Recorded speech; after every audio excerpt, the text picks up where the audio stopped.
पुनः स्वागत गर्न चाहन्छु कार्यक्रम बजार गुरुमा। म दिपेश घिमिरे। पछिल्लो अवस्थामा नेपालमा शेयर बजारमा लगानी गर्ने लगानीकर्ताहरूको संख्या बढे तापनि के कुरामा ध्यान दिने भनेर लगानीकर्ताहरूले अन्योलता भने छाएको छ लगानीकर्ताहरूको माझमा, र प्राविधिक विश्लेषणलाई आत्मसात गरेर लगानी गर्ने कि फन्डामेन्टल कुराहरूलाई आत्मसात गरेर लगानी गर्ने भनेर लगानीकर्ताहरूको मत पनि बाँझिने गरेको छ। आज हामी यिनै विषयमा केन्द्रित भएर कुराकानी गर्नेछौँ। कुराकानीको लागि आज हामीसँग हुनुहुन्छ चिरपरिचित प्राविधिक विश्लेषक विष्णुप्रसाद बस्याल। आउनुहोस् उहाँलाई कार्यक्रममा स्वागत गरौँ। स्वागत छ। धन्यवाद। हजुर, अहिले पछिल्लो अवस्थामा केमा व्यस्त हुनुहुन्छ? अब रिसेन्टली चाहिँ म पहिला इन्डियन मार्केटमा नै सबै इन्भेस्टमेन्टहरू हेर्ने, अनि त्यसपछि उहाँ चाहिँ पोर्टफोलियो एडभाइजरीको रोलमा थिएँ। म technical analysis all over the globe मार्केटको नै गर्ने गर्दछु, र अब नेपालको मार्केटमा पनि केही गरौँ भन्ने आशाले अहिले म नेपाल फर्किएको छु, र यहाँको मार्केटको डेभलपमेन्टको लागि र यहाँ अरू कुनै लगानीकर्ताहरूलाई मैले कसरी सहयोग पुर्याउन सक्छु भन्ने कुराको उसमा हामी अब सर्टेन केही पोर्टफोलियो म्यानेजमेन्ट सर्भिसेस र एडभाइजरी सर्भिसेसको साथमा विभिन्न ट्रेनिङहरू पनि कन्डक्ट गर्दैछु। अहिले म इलेड वेबको जुन ट्रेनिङहरू कन्डक्ट गर्ने हो त्यो ट्रेनिङ अहिले मैले कन्डक्ट गरिराखेको छु, र कुनै पनि विद्यार्थीहरूले यदि इलेड वेब सम्बन्धी केही नलेजहरू लिन चाहनुहुन्छ, कसरी इलेड वेब फलो गर्छ भन्ने चाहनुहुन्छ भने डेफिनेटली उहाँहरूले मसँग सिक्न सक्नुहुनेछ। बस्यालजी, तपाईँलाई सुरुमै मैले सोध्न चाहेको क्वेसन, हाम्रै कार्यक्रम बजार गुरुमा यहाँले नेप्से 900 सम्म झर्छ, त्यसपछि 2024सम्मलाई हेर्दा नेप्से सूचक चाहिँ 6000 सम्म पुग्छ भन्नुभएको थियो। अहिले त्यो पुरा नभएको जस्तो देखिन्छ नि, के हो यसलाई कसरी तपाईँले हेर्नुभएको? अब यस्तो हो, मार्केटको जुन मैले बारम्बार पहिला पनि तपाईँहरूकै च्यानलको मार्फत भनेको थिएँ, मार्केटको एउटा सर्टेन साइकल हुने गर्दछ, र त्यही साइकलको बेसिसमा नै मैले तल र माथिको दुईवटैको फोरकास्ट दिएको थिएँ, र त्यसको बेसिसमा केही सर्टेन मार्केटको टेक्निकल टुल्सहरू मैले युज गरेको छु। इलेड वेबमा हामीले सर्टेन केही प्रिन्सिपल रुल्सहरू अनि गाइडलाइन्सहरूलाई फलो गर्छौँ। त्यही गाइडलाइनको एकर्डिङ जब 2012देखि मार्केट चल्यो, 1880 लगाइसकेपछि जुन तलको जर्नी आएको छ, हामीले एक्चुअली हेर्ने हो भने नेपालको मार्केटमा 4 वर्षको बुल मार्केट र 4 वर्षकै बियर मार्केट हुने गर्दछ।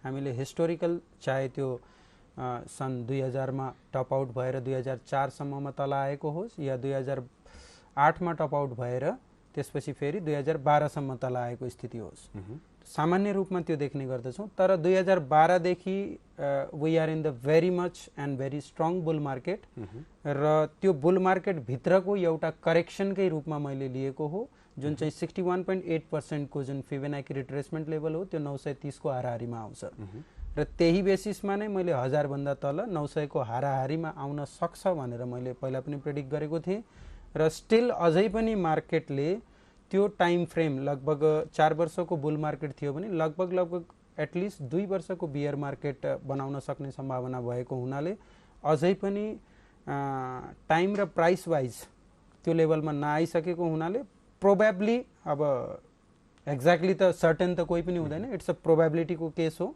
त प्रोबेबली छ कि अझै पनि एकपटक 1000 भन्दा तल बजार आउन सक्ने सम्भावना छ।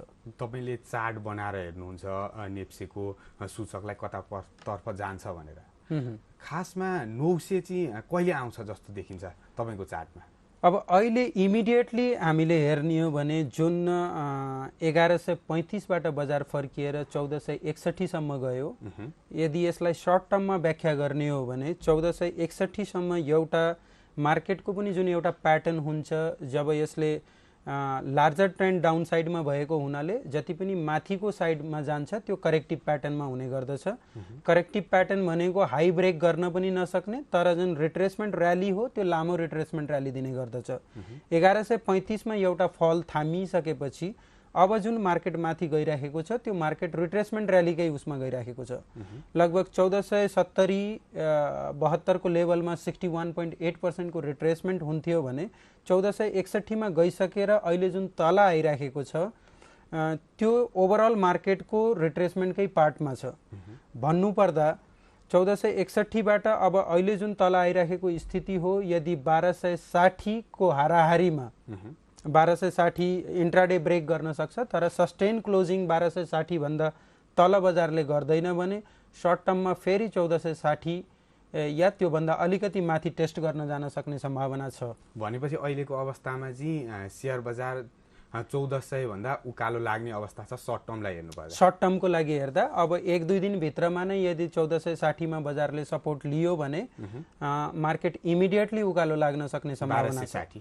1260 को यदि सपोर्ट लियो भने इमिडिएटली 1460 जुन 1460 भन्दा माथि जानको लागि त लगभग 1-1.5 महिनाको पिरियड लाग्छ, तर चाहिँ 1260 को हाम्रो एकदमै स्ट्रङ सपोर्ट जोन हो र त्यो सपोर्ट जोनमा अहिले मेरो एक्सपेक्टेसन अकर्डिङ सायद त्यो सपोर्ट जोनमा सपोर्ट लिन्छ भन्ने मेरो आशा छ।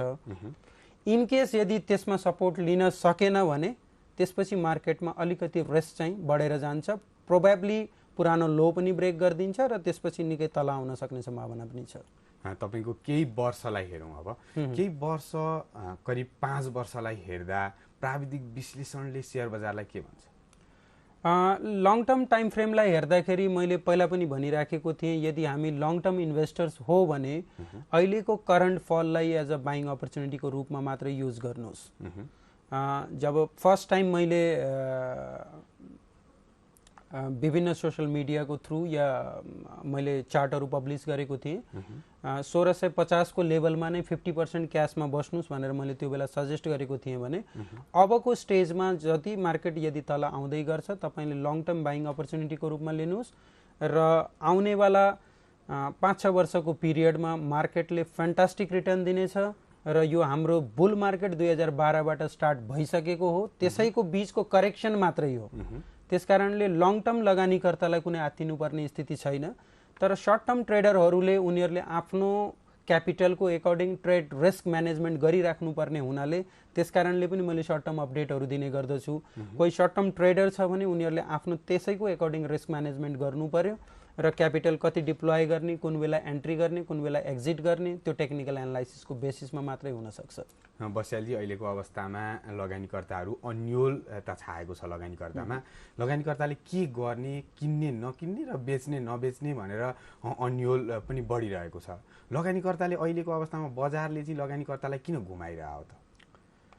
अब बजारको नर्मल एउटा टेन्डेन्सी हो, बजार हामीले लगानीकर्ताहरूले नबुझेको कुरा के छ भन्दाखेरि कुनै पनि बजार घट्ने बढ्ने त्यो नेपालमा मात्रै होइन, अल ओभर द ग्लोब हुने गर्दछ र हामीले कतिपय कुराहरू आफूले गरेका गल्तीहरू अरूमाथि थुपार्ने काम गर्छौँ कि यसले गर्दा मार्केट खस्यो हैन, अर्थमन्त्रीले यसो बोलिदिनु भयो अनि त्यसपछि अरू कुनै मान्छेले यसो बोल्यो यसले गर्दा मार्केट खस्यो, यो मार्केट चाहिँ ठिक छैन भन्ने, त्यो चाहिँ इन्भेस्टर्सको एउटा साइकोलोजी हो। उहाँहरूले आफूले हाई लेभलमा एन्ट्री गरेर जुन चाहिँ त्यो बेलामा एउटा हर्ड मेन्टालिटी थियो त्यसको पछि लागेर एन्ट्री गर्नुभयो, त्यसपछि बजार तल खस्दाखेरि स्वाभाविक रूपमा पेन त हुन्छ नै, लगानीकर्ताको चिन्ता पनि छ मलाई, तर पनि बजारलाई एक्सटर्नल फोर्सेस ले जुन चलाउँछ भनेर हामीले भनिराखेका छौँ, त्यो कम्प्लिटली एक्सटर्नल फोर्सेसले चलाउने होइन। राइट टाइममा राइट समयमा एन्ट्री गर्न सिक्नुभयो भने तपाईँले कमाउनुहुन्छ।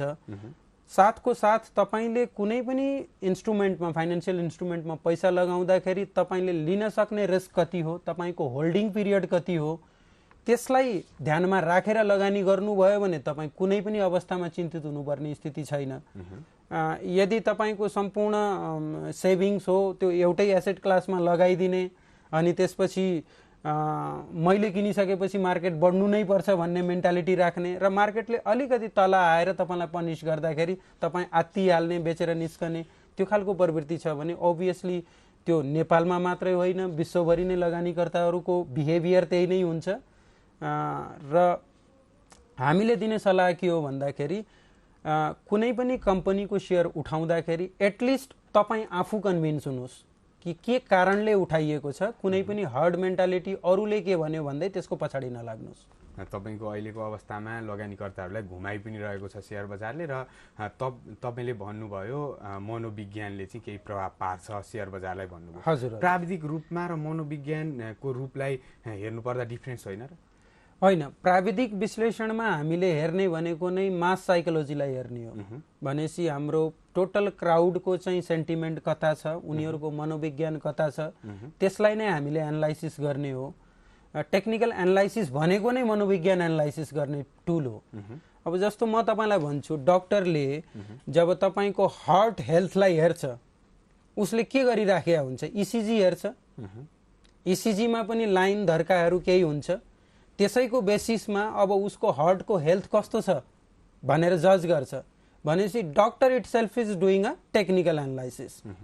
अनि वेदर फोरकास्टिङमा पनि हामीले डट डट लाइनहरू बनाउँछौँ अनि रेखा तान्छौँ, अब मौसम यस्तो हुनेछ है भनेर मौसम विज्ञानीहरूले पनि भन्ने गर्दछ। That is called technical analysis.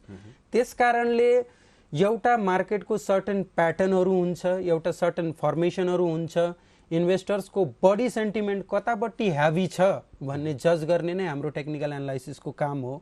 र टोटल्ली हामीले हेर्ने भनेको नै इन्भेस्टर्सको सेन्टिमेन्ट हो, नथिङ एल्स। तपाईँको यो कुरा गरिरहँदा लगानीकर्ताहरू अहिले लगानी गर्न चाहिरहेका छन्, उनीहरूले लगानी गर्दा अहिलेको अवस्थामा कम्पनी चाहिँ कसरी छनौट गर्ने त? अगेन कम्पनी छनौट गर्दाखेरि तपाईँको एउटा हुन्छ तपाईँको लङ टर्म इन्भेस्टमेन्ट पर्सपेक्टिभ र एउटा हुन्छ तपाईँको ट्रेडिङ पर्सपेक्टिभ। यदि प्योरली ट्रेडिङ पर्सपेक्टिभमा हेर्ने हो भने तपाईँले टेक्निकल एनालाइसिसमा सर्टेन कुनै प्याटर्नको ब्रेकआउटहरू भयो होइन, सपोर्ट लेभलहरू कहाँ भयो, रेसिस्टेन्स लेभल कहाँ भयो, यी सबैलाई ध्यान दिँदै, त्यसको लागि चाहिँ अभियसली टेक्निकल एनालाइसिस सिक्नुपर्छ। यी सबै कुराहरूलाई ध्यान दिँदै तपाईँले सर्ट टर्ममा लगानी गर्न सक्नुहुन्छ भने जुन चाहिँ लङ टर्म इन्भेस्टर्सहरू हुन् उनीहरूको लागि अगेन फेरि म टेक्निकल एनालिस्ट भइसकेपछि पनि म एउटा फन्डामेन्टल एनालिस्ट पनि हो र कम्पनीहरू चुज गर्दाखेरि उनीहरूको राम्रो इपिएस ग्रोथ भएको कम्पनीहरू, राम्रो क्यास डिभिडेन्ड पेइङ कम्पनीहरू, त्यसको पछाडि लाग्नु बढी बेटर हुन्छ। जबकि नेपालमा इन्भेस्टर्सहरूको एउटा भेडचाल के देखिन्छ भन्दाखेरि कुनै कम्पनीले बोनस र राइट सेयर इस्यु गरेको छ भने उनीहरू त्यसको पछाडि मात्रै भाग्छन्, जबकि कम्पनीको एक्चुअल अर्निङ ग्रोथ पोटेन्सियल के छ त्यसको पछाडि नलागेर त्यही खालको क्रेजहरू हामीले देखिराखेका छौँ। त्यसको पछाडि नलाग्नुहोस्, तपाईले आफै अध्ययन गर्नुस् उसको कम्पनीको इपिएस ग्रोथ कति छ, डिभिडेन्ड पेइङ क्यापेसिटी छ कि छैन, फ्युचर ग्रोथ पर्सपेक्टिभ कति छ, त्यो सबैलाई ध्यान पुर्याएर मात्रै लगानी गर्नुस्। Definitely we will be winner.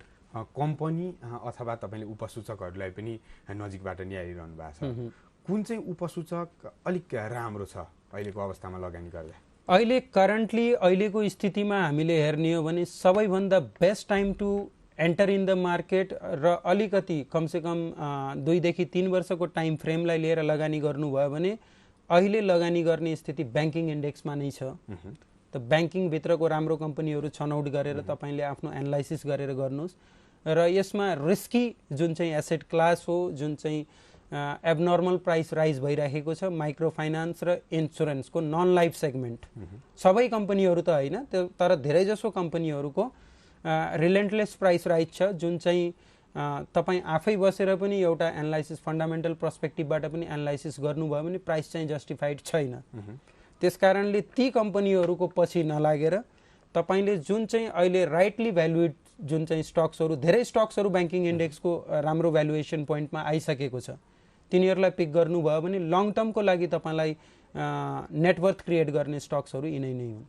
तपाईको अहिले पछिल्लो अवस्थामा आर्थिक वर्ष, आगामी आर्थिक वर्ष 75-76 को बजेट पनि संसदमा प्रस्तुत भइसकेको छ।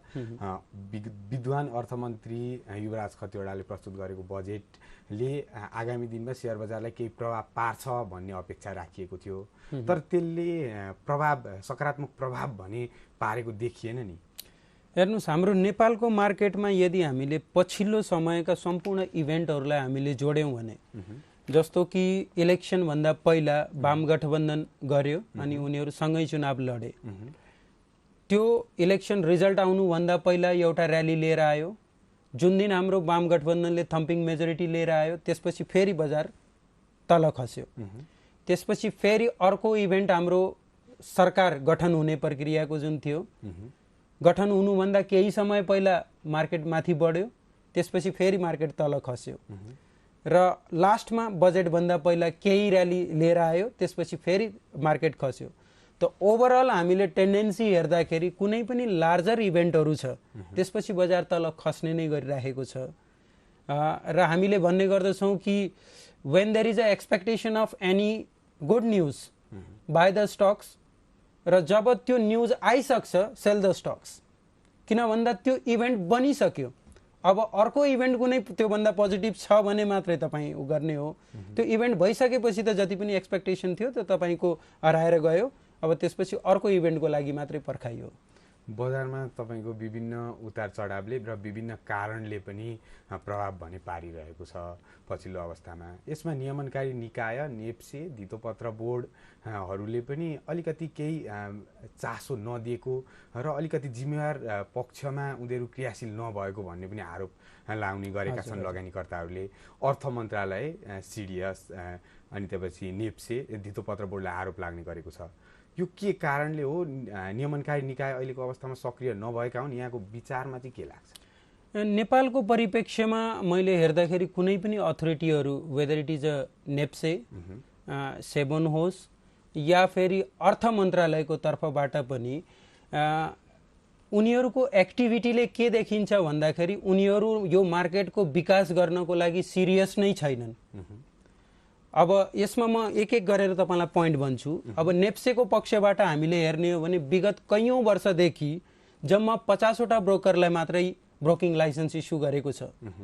यदि यो market all over Nepal spread होस् र यो नेपालको मार्केट राम्रो तरिकाले विकास होस् भन्ने हो र त्यसलाई नेप्सेले सिरियसली सोचेको हो भने उसले एउटा सर्टेन क्राइटेरिया तोक्दियोस्।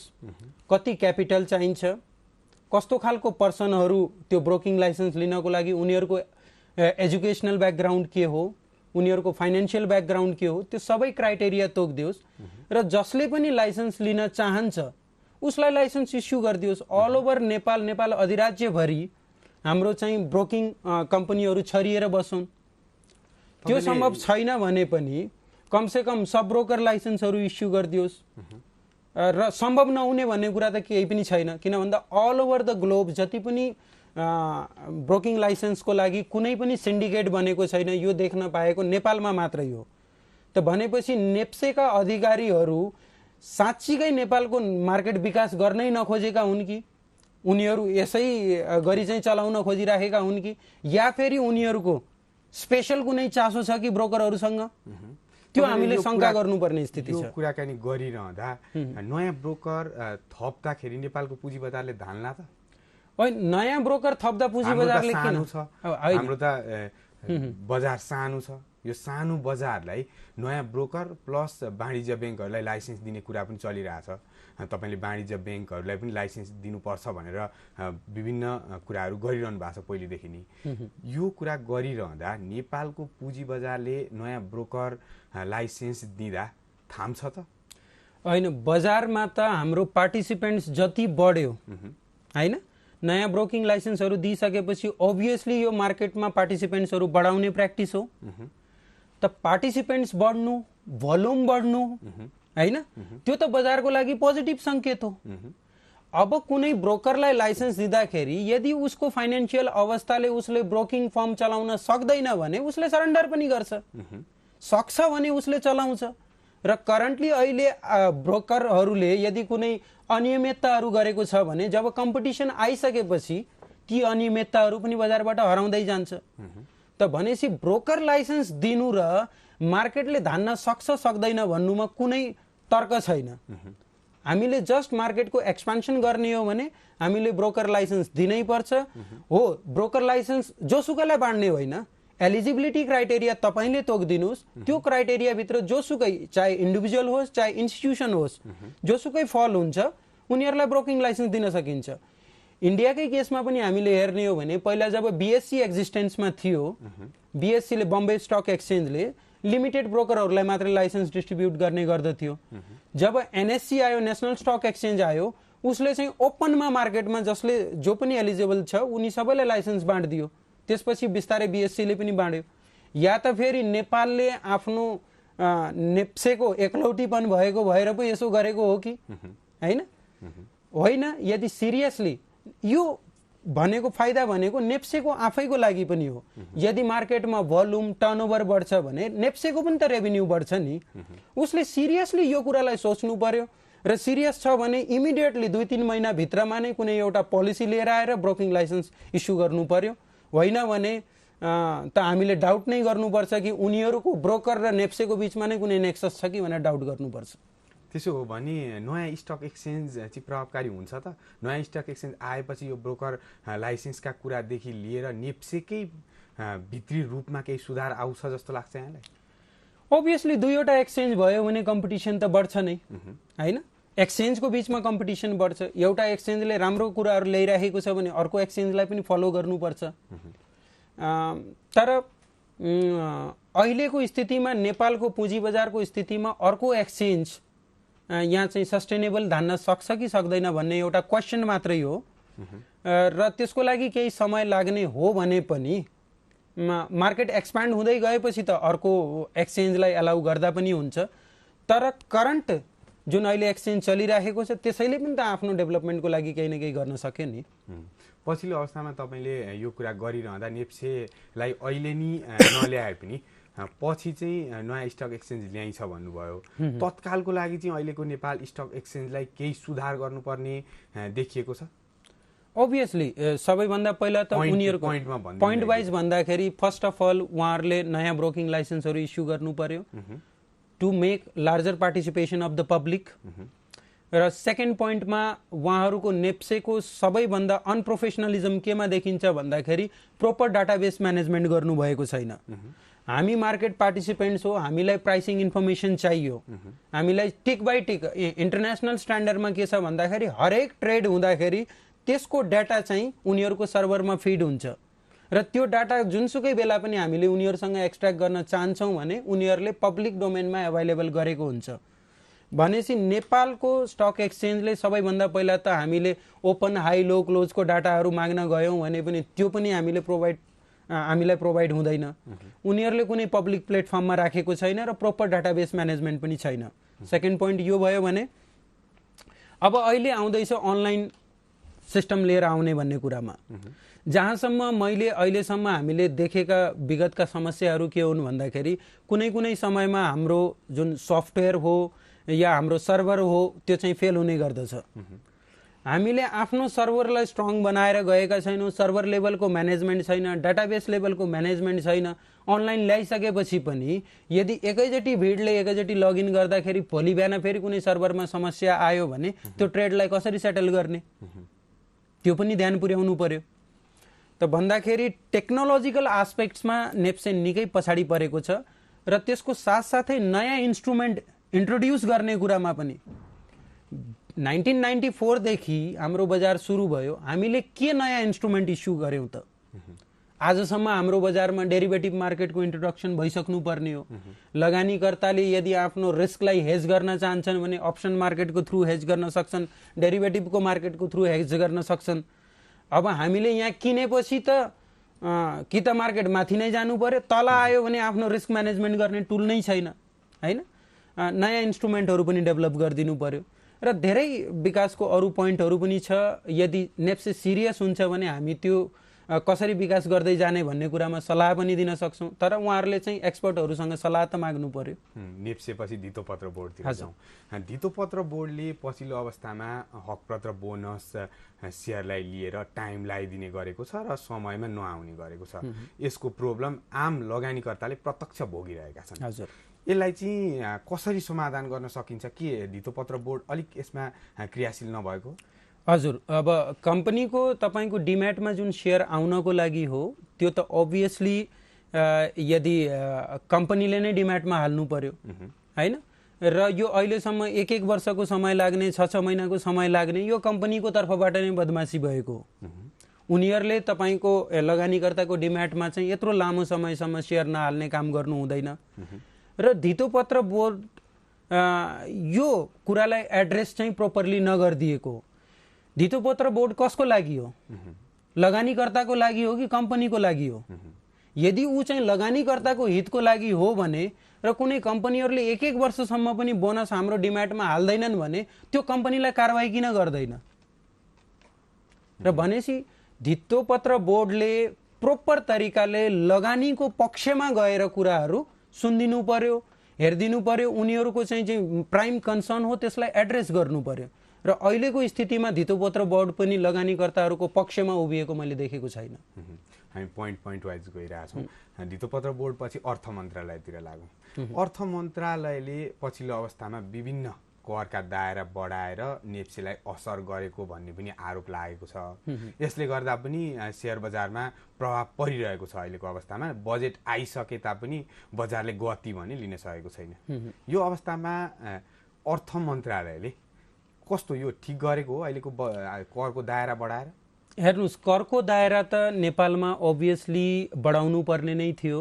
हाम्रो अर्थतन्त्र बेसिकली यदि हामीले अर्थतन्त्रको दीर्घकालीन विकास गर्ने हो भने अहिले जति पनि छरिएर रहेका अनअर्गनाइज सेक्टरहरू छन् उनीहरूलाई अर्गनाइज गर्नेपट्टि लगाउनुपर्छ।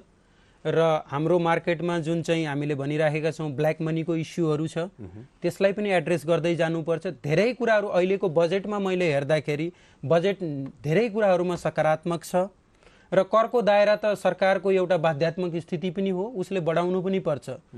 बजारको मेन कन्सर्न भनेको करको दायरा बढायो भन्दैमा होइन। बजारको मेन कन्सर्न करको दायरा बढाउनुस्, हामी त्यसको लागि साथ दिनुपर्छ भने पनि साथ दिन्छौँ। तर बढाइसकेपछि सर्टेन जुन चाहिँ तपाईँको ट्याक्सेसन सिस्टममा खामीहरू हो त्यसलाई त टाढा गर्दै जानुस् हैन। तपाईँको ट्याक्सेसन सिस्टममा जस्तो म एउटा एक्जाम्पल लिन्छु, गभर्नमेन्टले क्यापिटल गेन ट्याक्स लिन्छ। अब क्यापिटल गेन ट्याक्स भनेको के हो? तपाईँको at the end of the year financial इयरमा यदि तपाईँले सुरुमा गरेको लगानीमा, जस्तो मान्नुहोस् तपाईँले 10 लाखको लगानी गर्नुभएको छ, त्यसमा 12 लाख रुपियाँ हुन्छ भने 2 लाख रुपियाँको क्यापिटल गेन गर्नुभयो। र ओभरअल पोर्टफोलियोमा नट एन इन्डिभिजुअल स्टक हैन, तपाईँले कुनै एउटा कम्पनीको सेयर किन्नुभयो 500 रुपियाँमा, त्यसको सेयर 250 रुपियाँ आइदियो। कुनै कम्पनीको सेयर किन्नुभयो 100 रुपियाँमा, त्यसको रेट भइदियो 150 रुपियाँ। अब ओभरअल क्लाइन्टको 10 लाखको portfolio at the end of the year 8 लाखमा खसेको छ, ऊ त 2 लाख रुपियाँको क्यापिटल लसमा छ।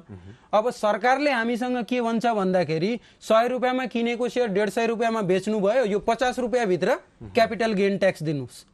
जबकि लगानीकर्ता उल्टा क्यापिटल लस गरेको छ। र सरकारले क्यापिटल गेन ट्याक्स भनेर कलेक्ट गरिसकेपछि when an investor is making loss, how can he collect the capital gain tax? कि बरु सरकारले भन्देऊ कि हामी तपाईहरुलाई लुट्न नै आएको, हामी जसरी पनि लुट्छौं, होइन भने इन्भेस्टर्सले क्यापिटल लस गरेको छ भने क्यापिटल गेन ट्याक्स लिन पाइदैन। यो प्रिन्सिपल अफ नेचुरल जस्टिसको विरुद्ध हो। यदि सरकारले हाम्रो कुराहरू एड्रेस गर्दैन, सुन्दैन भने हामी अदालत जान पनि तयार छौं। तपाईले यी कुरा गरिरहँदा नेपालमा विभिन्न उतार चढाव पनि आइरहेको छ नेप्सीमा, यो सबैलाई अवगतै छ। हजुर, तपाई खासमा भन्नुपर्दा इन्डियाको शेयर बजारलाई करिब 9 वर्ष नजिकबाट निहाल्नु। हजुर हजुर, 9 वर्ष निहाल्दा त्यहाँका कुराहरू र नेपालको कुराहरू पनि तपाईले समेटेर समग्र अगाडि बढिरहनु भएको छ। उही हुँदा पनि नेपालको शेयर बजारलाई तपाईले नजिकबाट निहालिरहनु भएको थियो र हाम्रै कार्यक्रम बजार गुरुमा पनि तपाईले विभिन्न उहीबाट पनि टेलिफोन सम्पर्क गरेर विभिन्न जानकारी दिइरहनु भएको थियो। यो अवस्थामा इन्डियाको शेयर बजार र नेपालको शेयर बजारमा भिन्नता चाहिँ के छ? भिन्नता भनेको हाम्रो इन्डियन शेयर बजारमा विभिन्न खालको इन्स्ट्रुमेन्टहरू छ। हामीले क्याश मार्केट जस्तो डेलिभरी मार्केट भयो त्यसमा ट्रेड गर्न पाउँछौँ, हामी फ्युचर मार्केटमा ट्रेड गर्न पाउँछौँ, अप्सन मार्केटमा ट्रेड गर्न पाउँछौँ।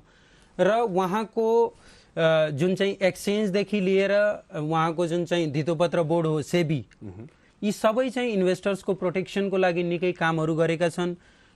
स्ट्रिन्जेन्ट लिस्टिङ नर्म्सहरू छ र त्यसकारणले वहाँ हामी लगानी गर्दाखेरि कसैले चाहिँ बदमासी त सबै काममा नै, सबै इन्टरनेसनल मार्केटमा नै हुन्छ। कर्पोरेट मिसगभर्नेन्सका कुराहरू धेरै ठाउँमा हुन्छ, तर कर्पोरेट मिसगभर्नेन्स कसैले गरेको छ भने त्यो कम्पनीलाई तुरुन्त पनिश गर्ने प्रवृत्ति छ, जुन चाहिँ नेपालको मार्केटमा एक त हाम्रो जस्ट हामीले डेलिभरी मार्केटमा मात्रै ट्रेड गर्नुपर्ने बाध्यता छ। यहाँको एक्सचेन्जले कुनै पनि नयाँ इन्स्ट्रुमेन्टहरू फ्युचर एन्ड अप्सन मार्केटहरू इन्ट्रोड्युस गरेको छैन। र दोस्रो कुरा, यहाँका नियामक अथोरिटीहरूले साँच्चीकै इन्भेस्टर्सको फेभरमा काम नगरिदिँदाखेरि मार्केट विकासको क्रममा हेर्ने हो भने इन्डियन मार्केट धेरै विकसित भइसकेको मार्केट हो र नेपालको मार्केट पनि इनिसियल स्टेजमा छ, तर विकास गर्नको लागि अथोरिटीहरूले प्रोपर चासो देखाइदिनु पर्यो। अभियसली हाम्रो मार्केट भविष्यमा सुनौलो नै छ। एकचोटि पुनः प्राविधिक विश्लेषणतिर जाउँ। पछिल्लो अवस्थामा प्राविधिक विश्लेषणलाई लगानीकर्ताहरूले कतिपयले विश्वास गरे तापनि धेरै सङ्ख्यामा प्राविधिक विश्लेषणलाई विश्वास गरेको पाइँदैन, यहाँहरूलाई हकारी पनि रहेछन्। तपाईँहरूको विश्वास नगर्ने प्राविधिक विश्लेषणहरूको भनाइमा तपाईँहरूले सेयर बजारलाई धरापमा पार्नुभयो भनेर आरोप लाग्ने गरेको छ। यो विभिन्न सामाजिक सञ्जालहरूमा यहाँहरूले पनि देख्नुभयो होला। यो आरोपलाई तपाईँले कसरी खण्डन गर्नुहुन्छ? हेर्नु, सेयर बजार भनेको कसै पनि विश्लेषकले जबसम्म उसँग चाहिँ प्रोपर मार्केटको टोटल क्यापिटलाइजेसनलाई म्यानुपुलेट गर्ने पावर हुँदैन, यदि कुनै सिंगल इन्डिभिजुअलसँग भने कसैले भनेको आधारमा सेयर बजार चल्ने होइन। यदि हाम्रो प्राविधिक विश्लेषकहरूले भनेकै आधारमा सेयर बजार चल्ने हो भने हामी सधैँभरि सेयर बजार माथि नै माथि बढिराखोस् भन्छौँ। किन भन्दा अल्टिमेटली कमाउने भनेको त माथि चढ्दाखेरि नै हो, तल खस्दाखेरि त हामी कमाउँदैनौँ नि। त्यसकारणले हामीले जुन एनालाइसिस गर्छौँ त्यसको एउटा सर्टेन रुलहरू हुन्छ, त्यसको सर्टेन गाइडलाइन्स हुन्छ। त्यसको बेसिसमा हामीले मार्केट पार्टिसिपेन्ट्सलाई एन्ट्री र एक्जिट गर्न सजिलो होस् भनेर उनीहरूलाई एउटा प्लेटफर्म मात्रै प्रोभाइड गरिदिने हो। हामीले भनेर या हामीले गरेको आधारमा प्राविधिक विश्लेषणकै आधारमा बजार धरापमा पर्ने होइन। हामी कार्यक्रमको अन्त्यतिर आइसकेका छौँ। अन्त्यमा प्राविधिक रूपमा विश्लेषण गरेर लगानी गर्ने नयाँ लगानीकर्ता तथा पुराना लगानीकर्ताहरूलाई केही भन्न चाहनुहुन्छ? जस्ट म उहाँहरूलाई के भन्न चाहन्छु भन्दाखेरि, यदि प्राविधिक विश्लेषणको बेसिसमा तपाईँले लगानी गर्नुहुन्छ भने तपाईँले एउटा आफ्नै खालको विश्लेषणको एउटा सिस्टम बनाउनुहोस्, जसलाई हामी ट्रेडिङ सिस्टम भन्छौँ होइन। त्यो ट्रेडिङ सिस्टम तपाईँले हुनसक्छ आरएसआई, एमएसिडी, अनि त्यसपछि मुभिङ एभरेजेसहरू, बोलिङ्गर ब्यान्ड, जुनसुकै बेसिसमा पनि एउटा तपाईँले आफ्नो एउटा ट्रेडिङ सिस्टम बनाउनुहोस्। जस्तो कि मैले इलेड वेब फलो गर्छु, अब इलेड वेब फलो गर्ने हो भने इलेड वेब सिक्नुहोस्, त्यही अनुसारको ट्रेडिङ सिस्टम बनाउनुहोस्। त्यो सिस्टम बनाइसकेपछि लगातार त्यो सिस्टमलाई डिसिप्लिन भएर फलो गर्नुहोस्। तपाईँले डेफिनेटली बजारमा पैसा कमाउनुहुन्छ, बजारमा लस गर्नुपर्ने कुनै कारणै छैन। स्टुडियोसम्म आएर आफ्ना केही विचारहरू राखिदिनु भयो र लगानीकर्ताहरूले तपाईँबाट केही सिक्ने अपेक्षा पनि लिनुभयो। यहाँलाई धेरै धेरै धन्यवाद। Thank you.